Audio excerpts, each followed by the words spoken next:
నమో వెంకటేశాయ, నమో వీర బ్రహ్మేంద్రాయ. Media, print and electronic media మిత్రులకు నమస్సుమాదిరి. శ్రీ పోతులూరి వీర బ్రహ్మేంద్ర స్వామి వారంటే ఆ మహానుభావునికి పరిచయం అక్కర్లేదు.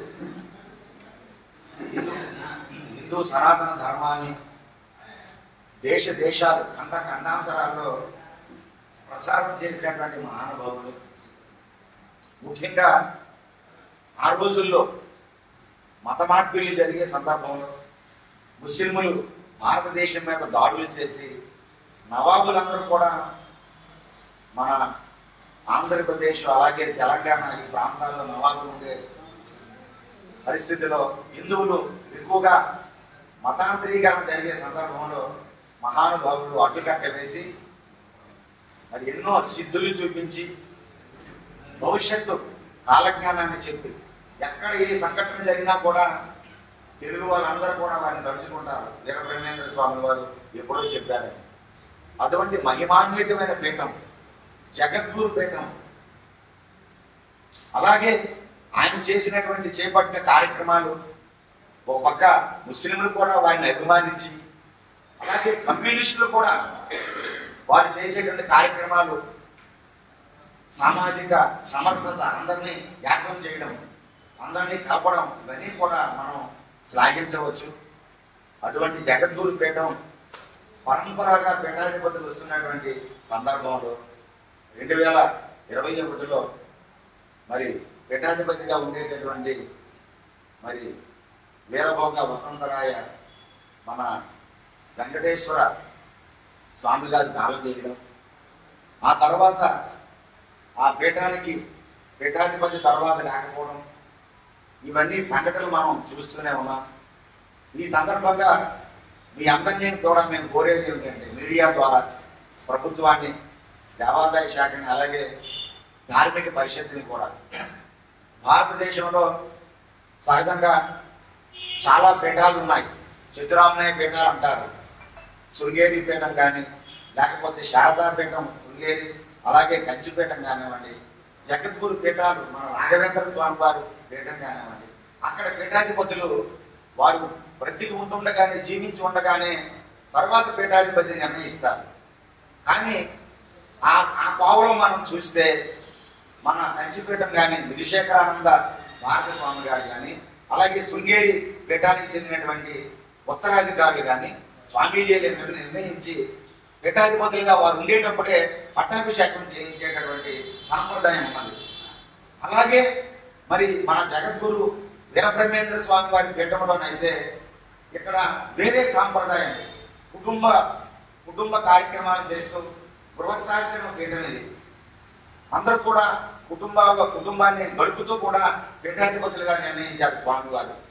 ఆ సందర్భంలో మరి ఇక్కడేమో పీఠాధిపతి చనిపోయిన తర్వాత, వారు కాలం చేసి సమాధి అయిన తర్వాత మరొక పీఠాధిపతిని నిర్ణయించడం జరుగుతున్నది. ఇటువంటి సందర్భంలో మరి మేము గతంలో ఏదైతే మన పీఠాధిపతి వారు కాలం చేశారో వారి కుమారుడైనటువంటి వీరం భట్లు మమ్మల్ని ఆహ్వానిస్తే మేము జగద్గురు పీఠానికి వెళ్ళడం జరిగింది. అక్కడ అందరితో మాట్లాడి పరిశీలించడం జరిగింది. ఆంధ్రప్రదేశ్ సాధు పరిషత్ తరఫున మేము అందరం కూడా వెళ్ళి వాళ్ళందరితో మేము మాట్లాడి విషయాలన్నీ కూడా సేకరించిన తర్వాత మరి ఏదైతే కాలం చేసినటువంటి పీఠాధిపతి గారు వారు కూడా ఒక వీలునామా రాసినట్లుగా, వారికంటే ఏదైతే గత పీఠాధిపతి ఉన్నారో వారి నాన్నగారు కూడా చిన్న వయసులోనే 14 సంవత్సరాల వయసులోనే వారు కూడా పీఠాధిపతిగా ప్రమాణ స్వీకారం చేసినట్లా కూడా మాకు సమాచారం ఉన్నది.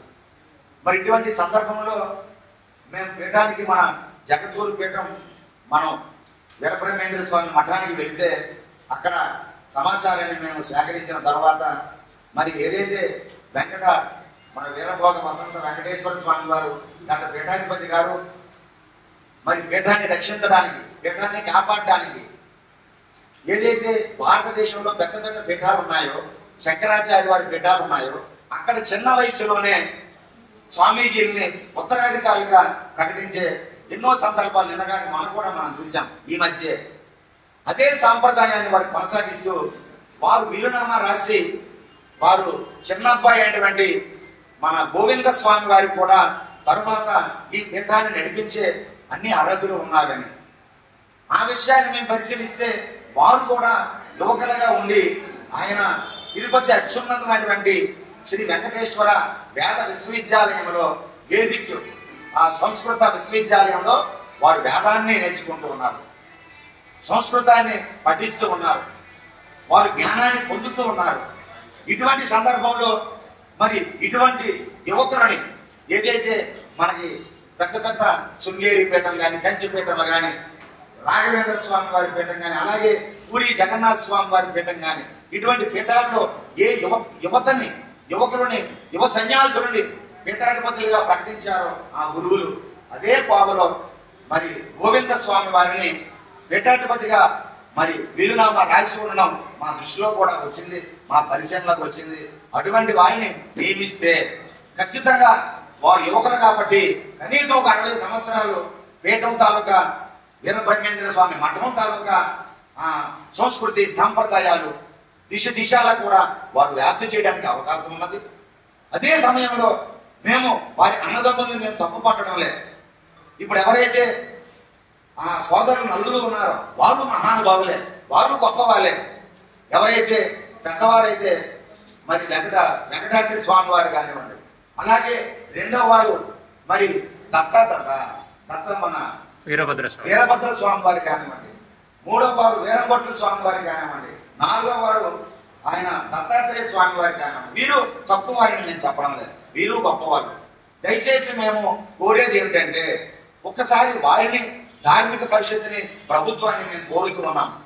మీరు ఏదైతే మిగతా సోదరులందరూ కూడా కలిసికట్టుగా మరి యువకుడు కాబట్టి ఆయన వేదాన్ని నేర్చుకుంటున్నాడు కాబట్టి తిరుపతి అత్యున్నతమైనటువంటి సాంస్క్రిట్ యూనివర్సిటీలోనే ఆయన అధ్యయనం చేస్తున్నాడు కాబట్టి అలాంటి పీఠాధిపతిగా గోవింద స్వామిని మీరు ప్రకటింపజేసుకొని వారికి సహకరించి మీ కుటుంబం అందరూ కూడా హిందూ సమాజం మీ మీద ఎంతో ఆశలు పెట్టుకొని ఉన్నారు.